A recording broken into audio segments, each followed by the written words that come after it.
করা হয়েছে বেসটা, কারণ এটা পুরোটা জলের ওপরে হয়েছে। আপনারা দেখতে পাচ্ছেন পাইপ লাইন গিয়েছে এটা দিয়ে আপনার আউটলেট।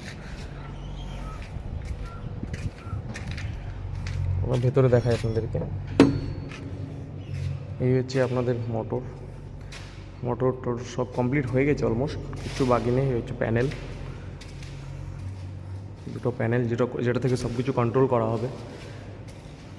প্যানেল ট্যানেল সব কিছু বসে রেডি হয়ে গেছে, জাস্ট 1 মান্থ তারপরেই সব চালু হয়ে যাবে। সব অলমোস্ট কমপ্লিট। তো কাজটা করে ভালোই লেগেছে। ইভেন এখানে শেখার অনেক কিছু আছে, আপনারাকে রোজ আপডেট দিতে থাকবো, তো আপনারা সাথে থাকবেন। দেখুন এই কেবিল নিয়ে গেছে এখান দিয়ে আপনার পুরোটা